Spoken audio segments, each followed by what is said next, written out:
اور ایک اونٹ ہے جدھر جدھر کو وہ چلتا ہے ادھر ادھر کو وہ بادل اپنا رخ موڑ لیتا ہے. اس نے اپنے غلام کو آواز دی اور غلام کو آواز دے کہ جلدی سے انجیل مبارک لے کے وہ پڑھا. وہ انجیل مبارک لے کر چھت پہ گیا, جا کے راہب کے ہاتھوں میں انجیل کو رکھا.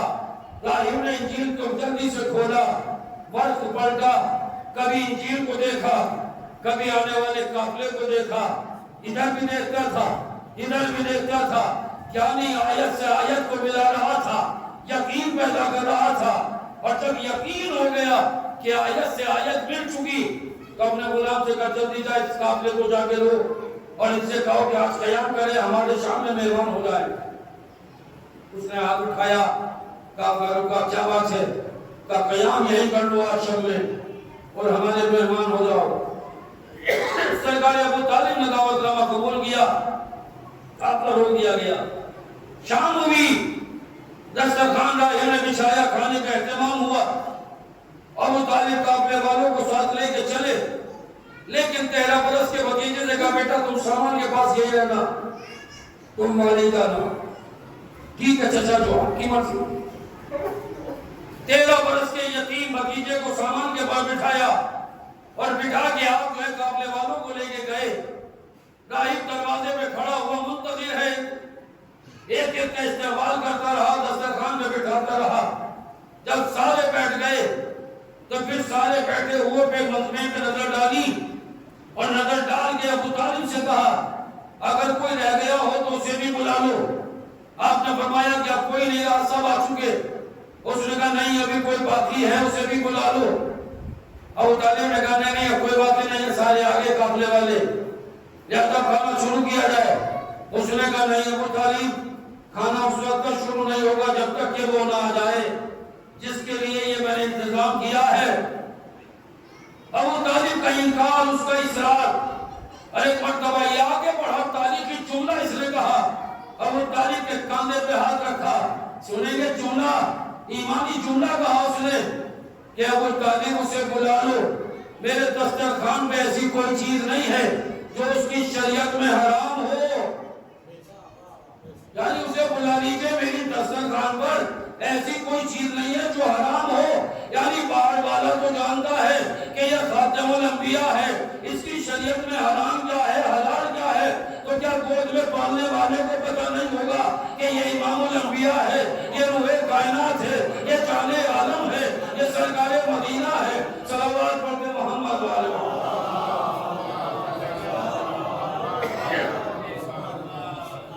کے عمر میں نبی خود قافلہ لے کے گئے.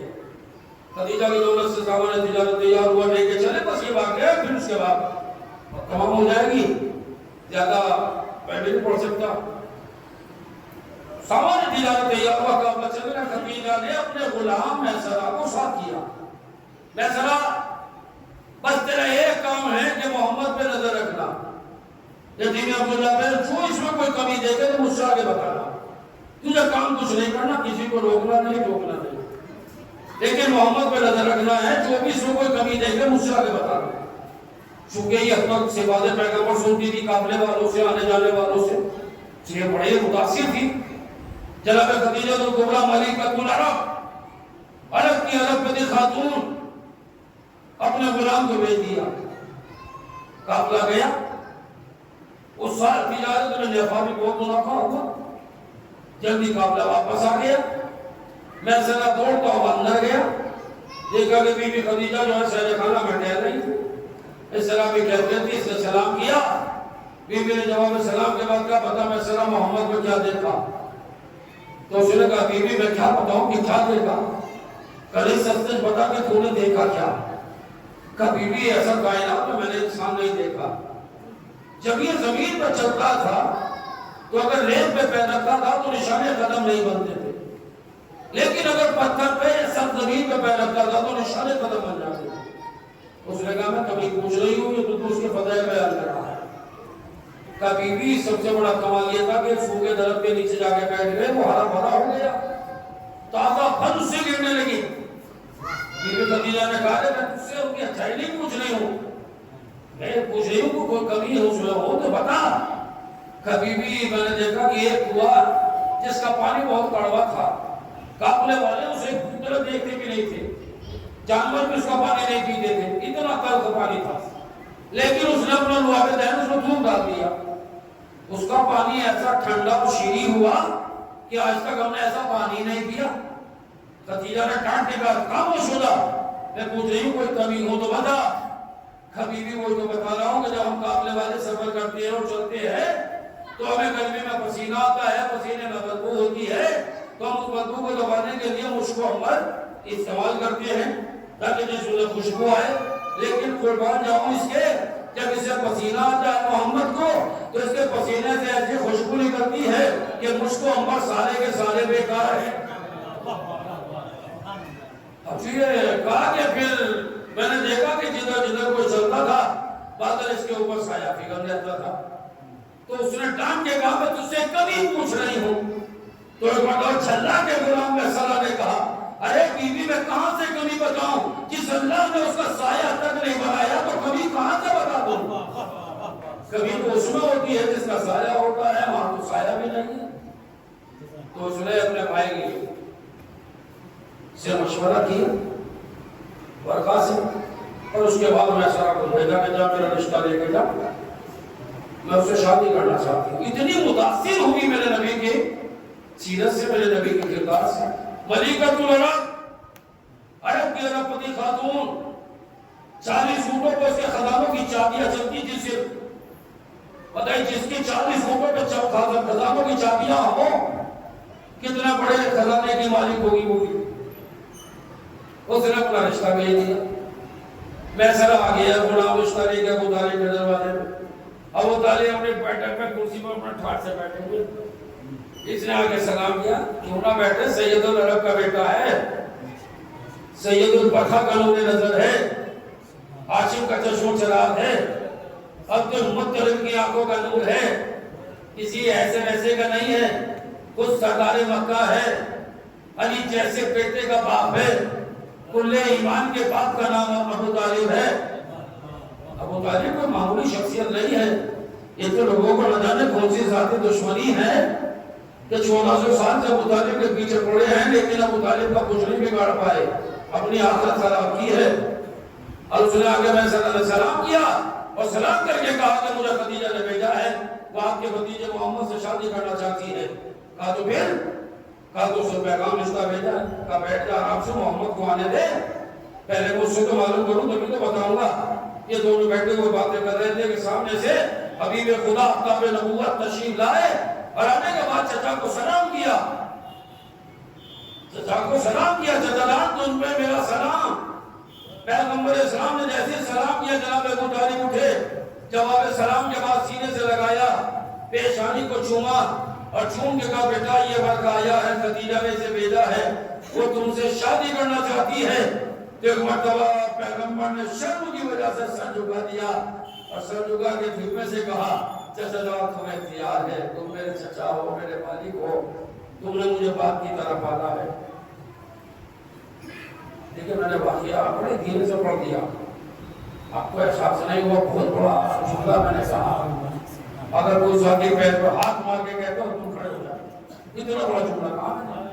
چونکہ تمہارا مزاج آگے انہوں نے بنا دیا کہ یہ پیر پیٹ کے اپنے پیر کو خراب کر لیتے ہیں، آپ کو خراب کر دیا۔ جب بھی تعلیم میں لکھا کہ جب بھی پیغمبر گھر میں تشریف لاتے تھے ابو طالب کو سلام کرتے تھے، چچا تم پہ سلام، اور ابو طالب بھتیجے کو سینے سے لگا کے پیشانی چوم کے جواب سلام دیتے تھے، کبھی پیشانی چوم دیتے، کبھی رخسار چوم دیتے۔ وہ مسلمان جو کہتے کہ کلمہ نہیں پڑھا ابو طالب، آخری وقت تک کافر رہے، کافری دنیا سے گئے، وہ قرآن پڑھ کے دیکھیں کہ فرعون نے موسیٰ کا بوسہ لینا چاہا تھا، نبی کا بوسہ، موسیٰ نے ایسا تھپڑ مارا، ایسا تماچا مارا فرعون کے کہ فرعون کا منہ ٹیڑھا ہو گیا۔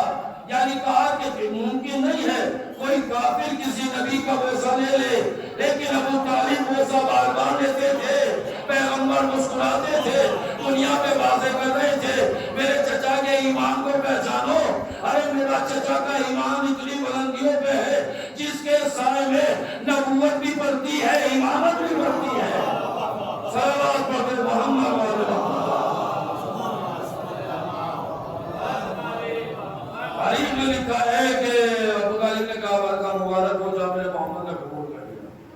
یہ تو صاحب بھاگا ہانکتا وہ چپڑے بھی نکل گئی، دوڑا ہوا گیا دروازے سے چلا کے کہا بی بی مبارک، خدیجہ بی بی مبارک۔ خدیجہ بھی سہنے خانہ میں ٹہلے کی، اس طرح بھی کیفیت نہیں، پتہ نہیں قبول کرے نہ کرے، کرے نہ کرے۔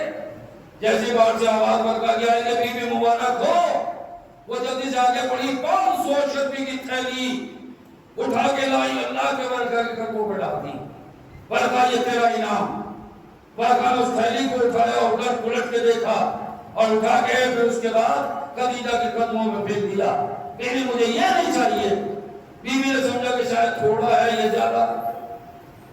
خدیجہ نے کہا کہ برکت جتنا دل چاہے لے جا، سب لے جا، آج تو مجھے کائنات کی سب سے بڑی دولت مل گئی، میں مال دنیا کا کیا کروں گی؟ برکت نے کہا مجھے مال دنیا شک بھی نہیں چاہیے، کہ پھر ہم اس سے وعدہ کر کے جنت میں گھر دلائے گی یا نہیں؟ مجھے جنت میں گھر چاہیے۔ بی بی خدیجہ نے مسکرا کے کہا اس کا مطلب تو اپنی آنکھوں سے دیکھ آیا کہ اس کی شان کیا ہے، اس کے اختیار کیا ہے۔ اچھا اگر یہ بات ہے تو ہمارا وعدہ ہے، ہم جنت میں تجھے گھر دلائیں گے۔ برکا مطمئن ہو کے چلا، میں نے کہا لکھوا تو لے، جنت میں گھر ملے گا یا نہیں؟ کہا اس نے وعدہ کر لیا تو جنت میں تو گھر ملے گا ہی۔ ہم نے کہا کیسے؟ کہا اس نے قبول کر لیا، یہ اس کی زوجہ بن چکی، لہذا کہ یہ کوئی معمولی بیوی نہیں ہے۔ ہم اس کے صفات اپنی کتابوں میں پڑھ چکے ہیں کہ یہ کوئی معمولی بیوی نہیں ہے، اس کا شوہر شافعی محشر ہے، اس کی بیٹی خاتون جنت ہے، اس کے داماد ساقی کوثر، اس کا نواسے جوانان جنت کے سردار۔ تو جنت کو کوئی بڑا مسئلہ نہیں ہے، اس نے وعدہ کر لیا تو دلا دے گی۔ نواسوں سے کہے گی تو دلا دے گی، بیٹی سے کہے گی تو دلا دے گی، داماد سے کہے گی تو دلا دے گی، شوہر سے کہے گی تو دلا دے گی۔ میں نے ہاتھ چھوڑ کے مسلمانوں سے پوچھو، مسلمانوں بتاؤ کیسے جنت ملے گی؟ کیوں نہیں ملے گی؟ آسیہ نے موسیٰ کو پالا، بدلے میں جنت مانگی، اللہ نے کہا جنت میں گھر دیں گے۔ یہ رشتہ لے کے گیا، اس نے بدلے میں جنت میں گھر مانگا۔ بی بی خدیجہ نے کہا جنت میں گھر دیں گے تو اسے بھی ملے گا۔ ہم نے کہا کیوں ملے گا؟ کہا رشتہ لے کے گیا تھا۔ میں نے کہا تو بس فیصلہ ہو جائے، جب رشتہ لے جانے والے کو جنت میں گھر ملے گا تو جو نبی کی بارات لے کے جائے گا، نبی کا نکاح پڑھے گا، نبی کا ولیمہ کھلائے گا، جو نبی کا مہر دے گا، جو نبی کی بارات کو دھوم دھام سے لے کے جائے گا۔ صلوات پڑھے محمد والے۔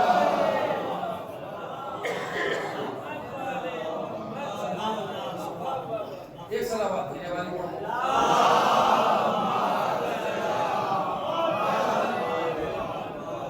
لہذا وہ صاحب جو بارات لے کے جائے گا اسے کیا ملے گا؟ میں نے کہا بھیا میں تو بتا نہیں سکتا۔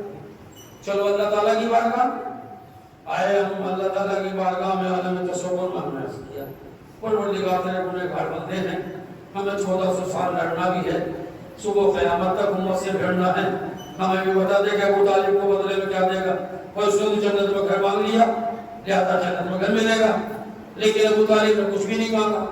اسے کیا دے گا؟ وہ جو نبی کی بارات لے کے گیا، نبی کا نکاح پڑھایا، مہر دیا، ولیمہ کھلایا، اسے کیا دے گا؟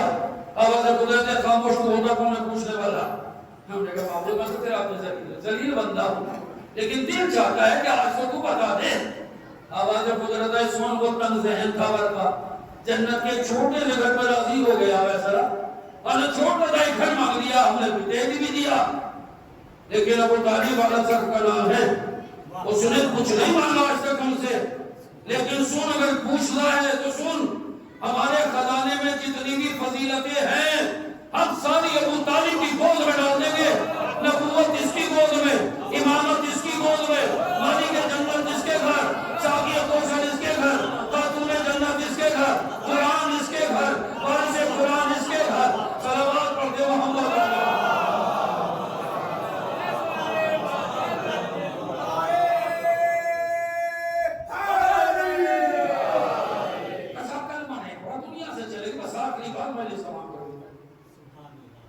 میرے پاس تاریخ کو کتاب کا حوالہ نہیں، میں تو صرف اپنا عالم بھی آتا جو دیکھتا ہوں میں بیان کر دیتا ہوں۔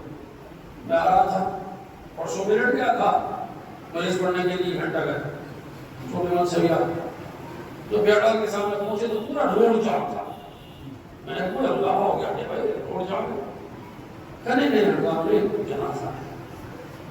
سر پر ٹوپی، کرتا پائجامہ، نورانی چہرہ، داڑھی میں ماشاءاللہ خوشبو لگی ہوئی، زبان پہ کلمہ طیبہ لا الہ الا اللہ محمد رسول اللہ جنازہ لے کے جا رہے ہیں۔ ہم نے کہا بھیا کس کا جنازہ ہے، کس کا انتقال ہوا؟ تو یہ فلاں مسجد کے امام صاحب تھے، ان میں انتقال ہوا ہے۔ اب آگے چلے تو پھر کچھ دور جانے کے بعد پھر روڈ جام تھا۔ ہم نے کہا یہ کیا ہے؟ کہا دیکھا تو ادھر سے پھر جنازہ ہمارے پگڑی والے، بڑے بڑے پگڑیاں سردار جی ہمارے سردار بھائی جنازہ لے کے آ رہے تھے۔ ہم نے کہا بھائی یہ کون سی مسجد کے امام کا ہے؟ تو برابر میں کھڑے تھے، وہ بگڑ کے میں چھکڑا کرواؤ گے، پٹو گے، ہمیں پٹواؤ گے، تم دیکھتے نہیں جنازہ؟ سرکاروں کے کانے میں تو سرکار جی کا جنازہ ہوگا کسی، چلو کوئی بات نہیں۔ آگے گئے تو دیکھا کچھ ہمارے دو بھائی تلک لگا ہوا وہ ارتی کو لے کے جا رہے تھے۔ انہیں کہا جا رہے بھائی یہ کس کے سرکار جی کا جنازہ ہے؟ شبہ تمہیں پتہ ہی نہیں ہے؟ اور کیا کہا رہے تھے تم باتیں نہیں گزار رہے ہو؟ ہمیں کچھ شبہ بھی خیر تو ہے، تم کو بگڑ رہے ہو؟ کہنے لگے بھیا تم پھٹے وغیرہ نہیں پاؤ گے، ہمیں پٹواؤ گے ساتھ میں؟ ہم نے کہا کیوں؟ کہا تم دیکھتے نہیں ارتی ہے اور یہ گنگا جی لے جا رہے ہیں آپ کے رسومات کے لیے، ہمارے فلاں ہندو بھائی کا انتقال ہو گیا، وہ دنیا چلے گئے، ان کی آپ کے رسومات کے لیے جنازے کو ارتی کو گنگا جی لے جا رہے ہیں۔ ہم نے کہا تو پھر؟ کہا تمہیں پتہ نہیں سب دیکھتے نہیں؟ تم نے کیا؟ کہا دیکھیے دنیا کا دستور ہے کہ جس عقیدے کی میت ہوتی ہے اسی کے عقیدے والے جنازہ اٹھاتے ہیں۔ اگر مسلمان مارا ہے تو مسلمان کاندھا دیں گے، وہ جنازہ اٹھا کے کبھی سامنے دفن کریں گے۔ ہندو بھائی کا انتقال ہوا ہے تو وہ ارتی لے کے جائیں گے گنگا جی یا باقی رسومات کو ادا کریں گے۔ اگر سرکار جی کا جنازہ ہے تو سرکار جی لے کے جائیں گے، عیسائی کا جنازہ ہے تو عیسائی لے کے جائیں گے۔ یعنی جس عقیدے کی میت ہے اسی عقیدے کے لوگ آ کے جنازہ اٹھائیں گے۔ ابو طالب کا جب دنیا سے انتقال ہوا تو اب تاریخ سے پوچھو کہ جنازہ اٹھایا کس نے ہے؟ علی نے آ کے خبر رسول کو دی، یا رسول اللہ بابا دنیا سے چلے گئے۔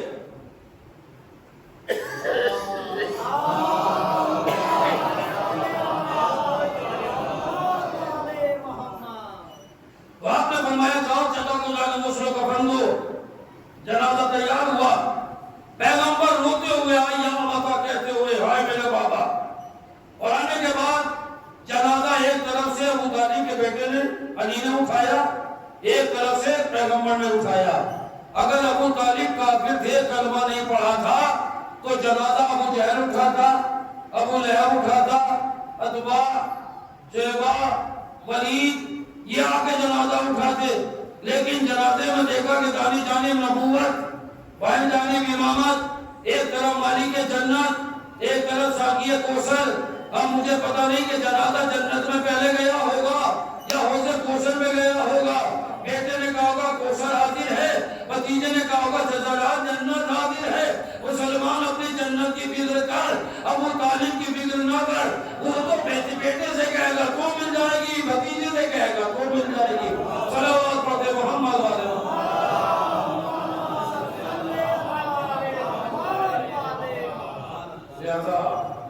آج چیلو ہے مظلوم کربلا کا، چیلو منانے کے لیے آئے ہیں۔ مال مالی جو ہے فضائل نہیں ہے، مسائل سے ہی کچھ ہوتا ہے۔ اور یہ آخری غم، کبھی مرثیہ آپ نے سنا ایسن نے مرثیہ پڑھا چیلوں کے حوالے سے، چیلوں جو کربلا میں 72 کا ہو چکا۔ آج ہی کا وہ دن ہے جب علی کی بیٹی ریا ہو کر کربلا پہنچی۔ آج ہی کے دن جناب زینب کربلا پہنچی ہے، بھائی کا غم منانے کے لیے زینب کربلا میں آئی ہے۔ لیکن روایت کہتی ہے کہ جب یہ قید شام سے قافلہ چھوٹ کے چلا تو یہ سکینہ کی قبر پہ گئی اور جا کے کہا بی بی اٹھو، تمہیں وطن جانے کی بڑی آرزو تھی، دوست پوچھتی تھی وہ بھی اماں ہمیں بھی وطن جانا نصیب ہوگا یا نہیں؟ بیٹی اٹھو ہم وطن جا رہے ہیں۔ ایک آواز بلند ہوئی قافلے والوں، جب کربلا سے گزرو تو بابا سے میرا سلام کہہ دینا، کہنا کہ واہ بابا تجھے یاد کر کے رونے والی سکینہ زندان میں سو گئی۔ روات کی گود بھی اجڑ گئی، ماں بھی اجڑ گئی۔ اجرکم اللہ، خدا کوئی محمد سوائے امام حسین کی عطا نہ ہو۔ روایت کہتی کہ قافلہ سوار ہوا اور ایک مرتبہ ایک معاملہ کربلا پہنچا، لیکن کربلا قتل حسین کی خبر جب نبی کے صحابی کو ملی جس کا نام تھا جابر بن عبداللہ انصاری، جو آنکھوں سے نابینا تھا، اپنے غلام کو لے کے وہ کربلا آیا، دریا فرات پہ گیا، جانے کے بعد دریا میں غسل کیا، پاکیزہ لباس پہنا، غلام سے کہا مجھے قبر حسین کو لے کے چل تاکہ میں آقا کی قبروں کی زیارت کروں۔ غلام آیا، قبروں کے درمیان میں کھڑا ہو گیا، جابر نے پوچھا کیا ہوا؟ کہا آقا ایک قبر نہیں ہے، یہاں بہت سی قبریں ہیں، مجھے نہیں پتا فرزند زہرا کی قبر کون سی ہے۔ کہا غلام سے کہ پیچھے ہٹ جا۔ جابر نے ایک مرتبہ تڑپ کے کہا السلام علیکہ یا ابا عبداللہ، قبر حسین سے جواب سلام آیا، جابر قبر حسین پہ گرا، جابر قبر حسین سے لپٹ کے فریاد کر رہا تھا کہ اچانک زمین کربلا ہلی، آواز آئی، حسین کی آواز آئی، اے نانا کے صحابی اٹھ جا جلدی سے، ارے کربلا سے باہر نکل جا، آفتاب پہ غلطی ہو گئی۔ کہا نہیں نانا کے صحابی، ارے میری دکھیا بہن زینب آ رہی ہے، ارے میری بہنیں آ رہی ہیں۔ جابر اٹھا، قبر حسین سے دور چلا گیا، قافلہ کربلا میں پہنچا، جیسے زینب کی نظر پڑی اپنے کو محمل سے گرا دیا۔ زینب نے اٹھنا چاہا مگر طاقت نے ساتھ نہ دیا، علی کی بیٹی گھٹنوں کے بل چلی، جیسے کوئی بچہ چلتا ہے، بھائی کی قبر پہ گئی، بھیا زینب آ گئی، بھیا سکینہ زندان میں سو گئی، بھیا تیری بہن زینب اٹھنی ہے۔ اجرکم اللہ، روایت کہتی کہ زینب ماتم کرتی رہی، روتے روتے زینب نے ایک مرتبہ اٹھی، سجاد کا بازو پکڑا، اے میرے لال مجھے میرے بھائی کی قبر پہ لے کے چل، مجھے عباس کی قبر پہ لے کے چل۔ سید سجاد حبیب کو لے کے بیمار امام ارے چچا کی قبر پہ آئے، اب جو سجاد آ کر دریا کی ترائی میں آ کر ایک چھوٹی سی قبر پر لا کے زینب کو کھڑا کیا۔ زینب نے کبھی قبر عباس کو دیکھا، کبھی سجاد کو دیکھا، تڑپ کے جملہ کہا اے میرے لال اگر تو امام زمانہ نہ ہوگا تو زینب کچھ کہتی، بس مجھے اتنا بتا دے میرا بھائی تو بہت لمبا تھا، یہ قبر چھوٹی کیوں ہے؟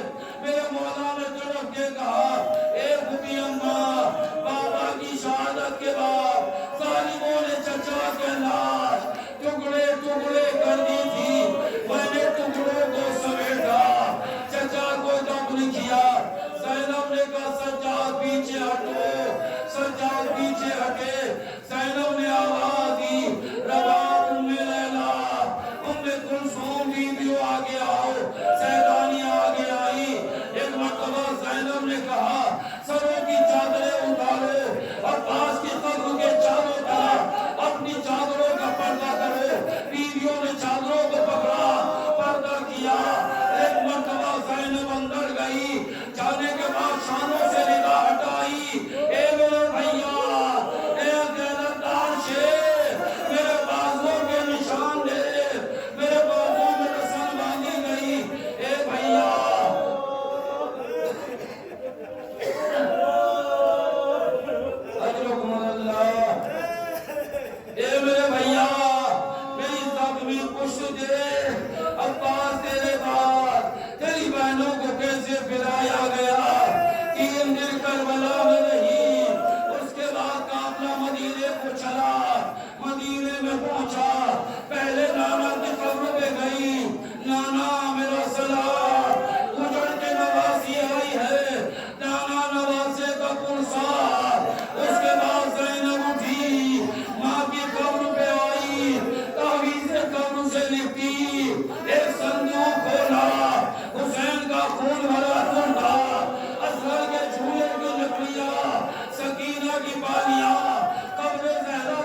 اللہ کسی پر بھی برا وقت نہ لائے، اللہ کسی پر بھی برا وقت نہ لائے، کربلا میں لٹ گیا افسر حسین کا، کربلا میں لٹ گیا افسر حسین کا، کربلا میں لٹ گیا افسر حسین کا، کربلا میں لٹ گیا افسر حسین کا، کربلا میں لٹ گیا سب گھر حسین کا، کربلا میں لٹ گیا سب گھر حسین کا، گھوڑا چلا ہے خون میں ڈوبا حسین کا، گھوڑا چلا ہے خون میں ڈوبا حسین کا، 40 دن پڑا رہا لاشا حسین کا، اٹھانا کسی طرح جنازہ حسین کا، 40 دن پڑا رہا لاشا حسین کا، اٹھانا کسی طرح جنازہ حسین کا، 40 دن پڑا رہا لاشا حسین کا، اٹھانا کسی طرح جنازہ حسین کا، روز رو پیٹو ازادارو خاکوڑا، روز رو پیٹو ازادارو خاکوڑا، روز رو پیٹو ازادارو خاکوڑا، روز رو پیٹو ازادارو خاکوڑا، چھٹتا ہے آج کیسے طلبا حسین کا، 40 دن پڑا رہا لاشا حسین کا، اٹھانا کسی طرح جنازہ حسین کا، 40 دن پڑا رہا لاشا حسین کا، اٹھانا کسی طرح جنازہ حسین کا، سجادر سے کرتے تھے چلیے وطن پھوٹی، سجادر سے کرتے تھے چلیے وطن پھوٹی، سجادر سے کرتے تھے چلیے وطن پھوٹی، سجادر سے کرتے تھے چلیے وطن پھوٹی، صغرا کو انتظار ہے بابا حسین کا، 40 دن پڑا رہا لاشا حسین کا، اٹھانا کسی طرح جنازہ حسین کا، زینب یہ رو کے کہتی تھی بھائی کی قبر پر، زینب یہ رو کے کہتی تھی بھائی کی قبر پر، زینب یہ رو کے کہتی تھی بھائی کی قبر پر، زینب یہ رو کے کہتی تھی بھائی کی قبر پر، کیوں کر میں دیکھوں چاند سا مکھڑا حسین کا، 40 دن پڑا رہا لاشا حسین کا، اٹھانا کسی طرح جنازہ حسین کا، اے مومنو بڑھاؤ علم تازیہ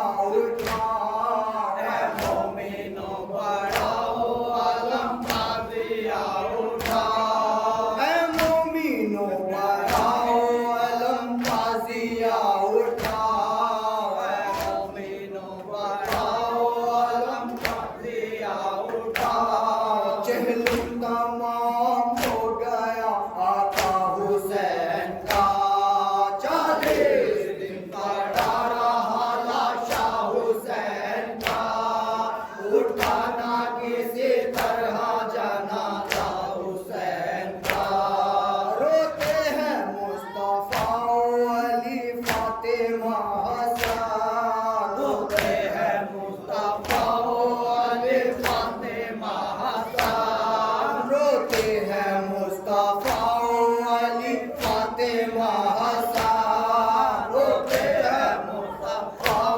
علی فاطمہ حسن، اے شور تابا